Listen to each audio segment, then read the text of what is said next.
Alright, so we are a week out before planting. I've trimmed out all of my thistle. That's a stinging thistle. And some way or another I got wild wheat or something growing in here. So I left it. I trimmed out my thistle. My thistle is going to go in here, or thistle or stinging nettle, and it's going to start soaking, and I'll be adding more to it over the week, and this will sit for about a week and a half, and then right after I plant, it will get sprayed out into the garden. This will revitalize the nitrogen and potassium and so on that's missing in the ground in some locations, because our father doesn't know how to do regular gardening. So let's have a look at some of what I call my evergrow plants. Now here we have different kinds of mint. Both of these plants are set out in the winter, and they're about going on 3 years old now. Perfectly good. This one is a bit low, but it'll poof back up. Horseradish, boom. This is, I believe, that is marjoram. This is parsley. That is I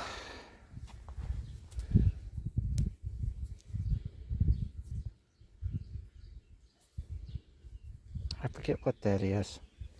It's another herb. Here we go. That is oregano.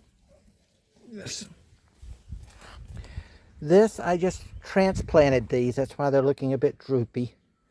But this is the scarlet. We had a heavy rain and it beat it down. So I've planted 2 things of scarlet, and these are transplanted from my original scarlet that's now 2 years old. This stuff will last through the winter. I'm doing it so I can harvest, I can rotate, and each one will be at least a year old. So I have 3. I'll harvest 1. These will grow this year. Next year I will harvest this one. That one then will be 2 years old when I harvest. The other one will be 3, but it has to regrow. So then I'll harvest this one. And then it just rotates out. All right. Horseradish, as you see, the horseradish over there is coming up like crazy. Over here, this is only, this is the 2nd year. So it is still not built totally up. But these are asparagus. They will, as they get older, they take about 3 to 4 years before you get nice asparagus. So those are just growing there, doing their thing. This is just a water retention plant. These are plants for the bees. This one I'm not sure. In here I have cattails. I got to see if they're going to grow or not, because I want to start growing cattails for the tubers, because they'll grow every year. But I just put the seeds in a couple of weeks ago, and I'm waiting to see if we're going to get any there. Of course, this garlic went through the winter, and it's already back up. Okay, of course the strawberries, these strawberries are 2 or 3 years old. This is a different kind of mint. I have a lemon mint, a peppermint, and a black mint, I think it is. The sage did not do too well. So I may have to replant sage, and it may have to stay in the greenhouse. It's just not that as cold tolerant. Of course, the seedless grapes are all doing fine.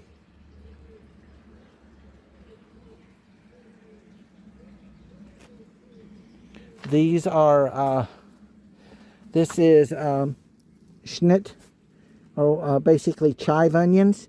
These onions are about 3 years old. They sit out in the winter and they come right back up. We're in May. We are in May. We have not even reached, we're supposed to get another possible snow or ice storm next week from what the weather's saying. So we're not even out of the cold weather yet, and you see how these pre-annuals are doing because I specifically picked them to be winter. Okay, I gotta clean that out a little bit. But here we have, this is the Szechuan pepper that's coming back up in there. I normally leave some of this here, this stuff here, but I'll get it away from this. But I leave it there because it helps with the ground cover and prevents rapid evaporation. This is Jerusalem artichoke. Again, we're not even, technically we're just getting into the spring. We still not have what they call the ice saints, or the last freeze of the year. And boom, it's already, I could start harvesting from this again. This is my 2-year-old scarrot. It's already, it's already branched out into multiples down in there. So I could start harvesting some of this, trimming back some of the leaves and stuff, using the leaves and so on for salads. It's got the tubers, but I don't want to mess with those right now. The tubers are sweeter and so on toward the winter. These are the Jerusalem artichoke and the scarrot, S-K-E-R-I-T-T, scarrot. These are really good to hold you over in the winter. They're high in calcium, they've got minerals, they've got sugars, they've got all the things that you would need to last through the winter. If you had to live off of anything, these two would help fill in those supplement gaps on minerals and so on. Most of them anyway. I've got to clean that area back over there. And all of these are, this is a year old now. It didn't do good during the winter. You see I had to cut it back, but it's coming back up. And that one and this one over here, these are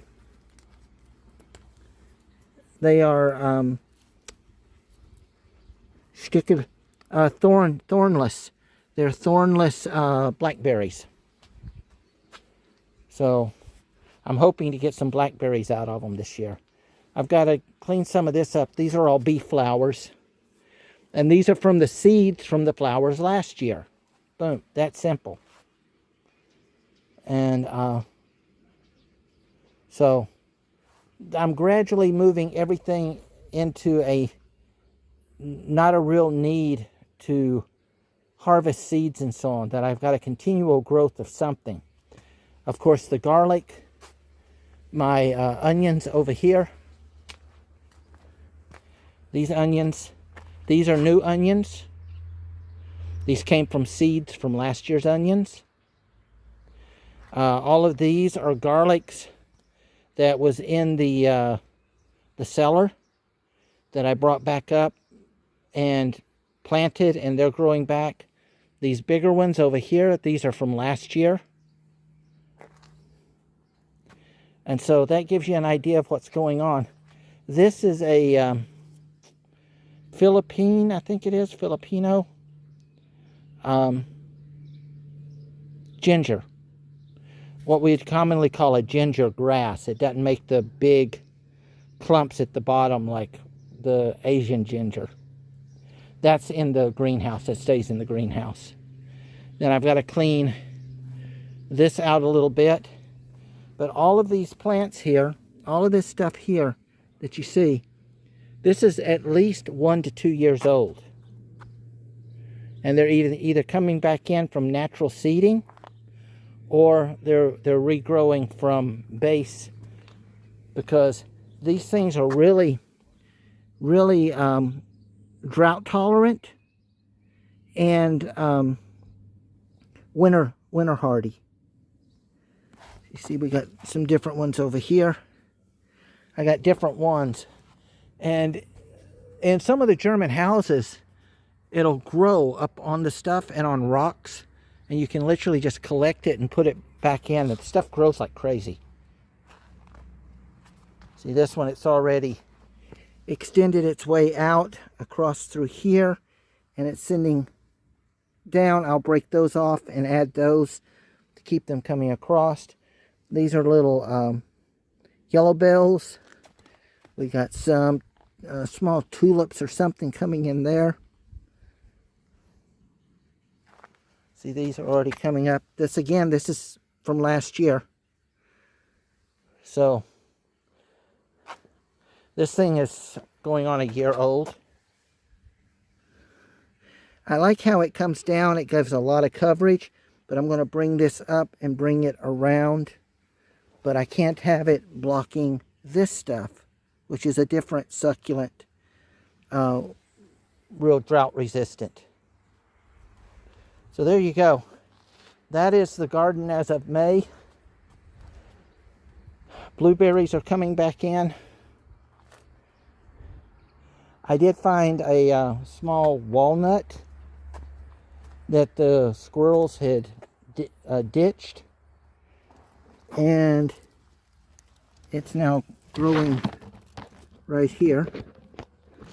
So I'm going to have me a walnut tree in this one. This is a year old now, so I may start getting hazelnuts from it this year, maybe. Next year, by next year, definitely.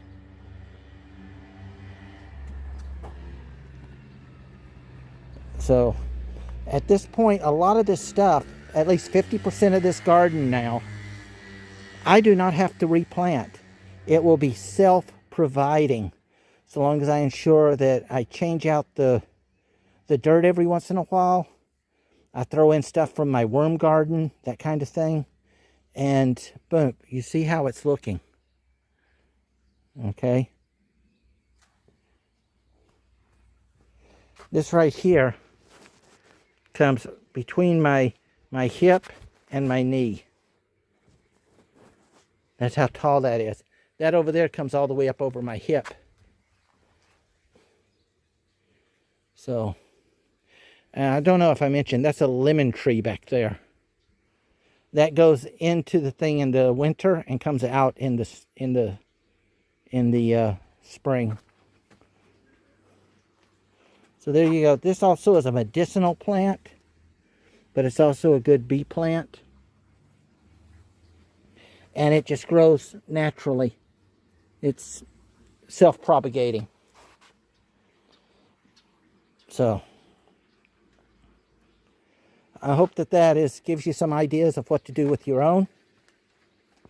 This one is growing here, but I have another one growing down there. I may leave that one and just pull the grass from around it.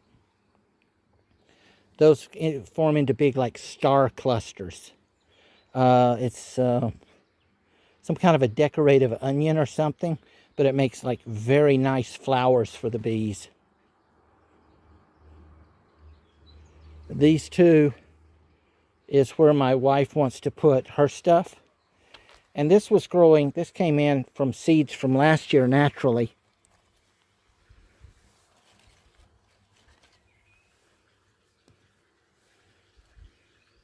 So that's already coming up. And I'm expecting maybe some wild lettuce back up and in. Back over and in there. I got to trim that stuff back this week. So hopefully this gives you some ideas of stuff. Not just a seasonal, not just an annual. These things will come back over and over and over. And it doesn't take a lot to maintain them. Especially if you keep them contained. They won't just grow crazy. I've got a lemon mint in the back that is 4 years old.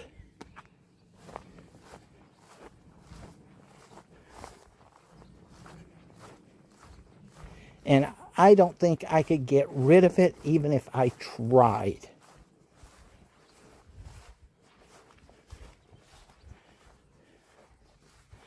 There.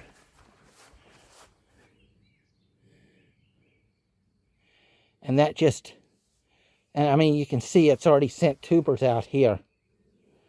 So if I needed, I could dig some of this up and just transplant it back into a pot.